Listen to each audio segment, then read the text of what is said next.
Elizabeth Cady Stanton and Susan B. Anthony dedicated their lives to securing the right to vote for women. They had a lot of obstacles, including for getting arrested for voting illegally. Nonetheless, they persisted. Eleanor Roosevelt was a political pioneer. She traveled the world and spoke up for equal rights. Although she battled with terrible shyness, she persisted. Claudia Colvin was brought to jail for not giving her seat to a white woman, later inspiring Rosa Parks to do the same. They persisted. Hillary Clinton was the first female presidential nominee and has a history of advocating for women. And although she failed to win the presidency, all while facing sharp criticism, she persisted.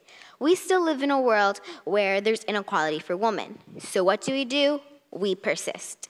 My personal experience was a couple of months ago. A 6-year-old boy saw me playing Minecraft. He teased me and said that's a boy's game. I was really upset by his continued teasing. Although I was ignored when I tried to stand up for myself, I persisted. Now, let's rewind the timeline. According to AnnBurghClassroom.org, in 1769, women were not allowed to own property or earn wages, ensuring that their husbands and all other men had control. Women could not own or buy anything once they were married, and to top it off, they couldn't divorce.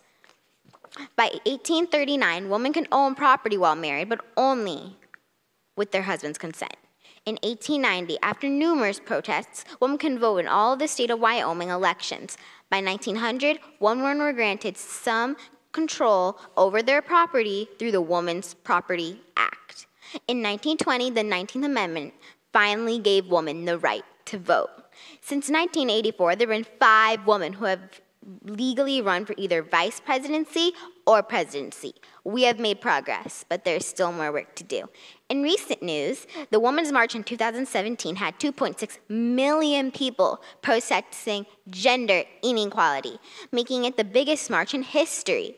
Do you know men make 20% more than women for the same job? Women have been seeking equal pay for equal work since 1868. I am mind blown it's taken this long, and we're not even there yet. We all have work to do to be truly equal. You may be thinking, how does this matter affect everyone, though? When women don't have the same opportunities as men, there will be missed opportunity, preventing something amazing from happening, like a new discovery, like radium, or even Wi-Fi. Are you ready to stand up and make a difference? This is how. You can be a role model. You can have a peaceful protest and inform others. You can call, write, or even tweet your government officials. We have all heard someone say, treat others the way you want to be treated. Unfortunately, we don't always get what we want. So you must be persistent. Some people believe that women are inferior to men. I disagree. One day, perhaps, we will all be treated equally and fairly. Now go,